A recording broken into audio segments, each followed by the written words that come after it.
আপনার ড্রাইভার আমাদের সামনে। আমাদের ড্রাইভার আমাদের নিজের গাড়ি স্যার। গাড়ি বানাচ্ছে আমার গাড়ি ট্রান্সপোর্ট গাড়ি যায় না স্যার। গাড়ি বিষয়টা আমার না স্যার, গাড়ি বিষয়টা আমার না স্যার। না আমার গাড়ি আপনি শুনতে পারেন যে আমার গাড়ি, আমার তো 13টা নিজের গাড়িও আছে। আপনি যে পেঁয়াজ দিচ্ছেন, যার কাছে দিচ্ছেন তার দায়িত্ব নিচ্ছেন না, কার কাছে দিচ্ছেন তার দায়িত্ব নিচ্ছেন না, কত দামে দিচ্ছেন সে দায়িত্ব নিচ্ছেন না, কোনো কিছু আপনি সংরক্ষণও করতেছেন না। ওভারঅল এটা গাড়ি স্যার, আমার গাড়ি আপনাকে আমরা ভোক্তা অধিকার সংরক্ষণের বিভাগের 45 ধারা অপরাধ সংগঠিত আপনাকে 50,000 টাকা অর্থদণ্ড করলাম, অনাদায়ে 1 মাসের বিনাশ্রম কারাদণ্ড।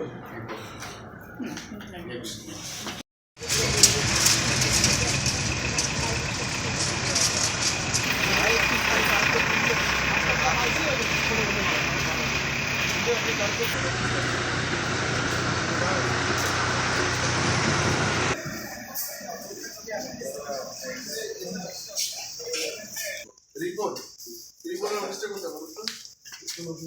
কোনো অফিস নাই, খারাপ হয়ে গেছে। হ্যাঁ, খারাপ হয়ে গেছে। এই রিপোর্ট করে মাল নামায়। আপনি ইম্পোর্ট করেন তো? এই যে আমি না ইম্পোর্ট করি। এই যে ইম্পোর্টার আচ্ছা, আপনি যে ইম্পোর্ট করলেন, আমি বলি আপনাকে। আমি পেপারে জিজ্ঞেস করতেছেন, আপনি যে ইম্পোর্ট করলেন এটা যে আপনার থেকে গেল 150 টাকা আগে দিচ্ছে টাকা আমার তখন বেচলাম। এই আবার নতুন যে বড় তো যে বড় তো আমি পাইনি। সেদিন চালানটাই দেন না। সেদিন চালান কাগজ কিনলেন। সেদিন কাগজ না, আমরা তো বাজার থেকে আমরা কিনলাম, এটা কিন্তু আছে ডকুমেন্টস কি কিনবো। পুরো গোবর গোডাউনে স্টক করে রেখে দিচ্ছেন না ভাই, বাজারে দাম বৃদ্ধির জন্য। আপনি এটা জবাব দিবেন কি? পাবেন। মার ঢুকছে সোনামুর্শি, মার ঢুকছে গুমরাতে। হ্যাঁ, আপনাদের কোন কাজ থেকে দিয়েছেন? এটা বলে দিল আজকেরটা দিল। এটা হচ্ছে প্রিয়াঙ্কা গাঁও।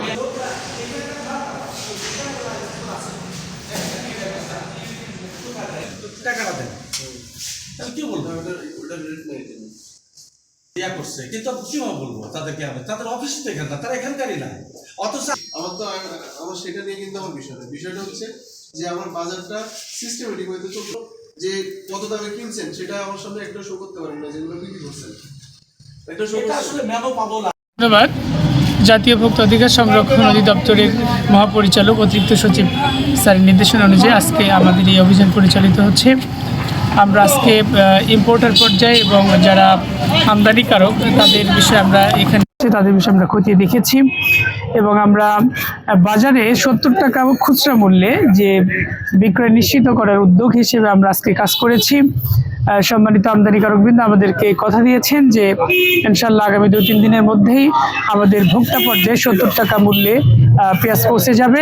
আমরা আজকে এখানে খুচরা বাজারে দেখেছি আসলে এই দামটা কিন্তু 70, 75 বা 80 টাকার মধ্যে যে এলসি পেঁয়াজ এটা আছে। যারা 80 টাকায় বিক্রি করছে আমরা সেখানে ব্যবস্থা গ্রহণ করেছি এবং তাদেরকে নির্দেশনা দিয়েছি যাতে 70 টাকা মূল্যেই এই পেঁয়াজগুলো আমাদের সম্মানিত ভোক্তাবৃন্দের কাছে পৌঁছে যায়। আমাদের এই অভিযান অব্যাহত থাকবে। ধন্যবাদ।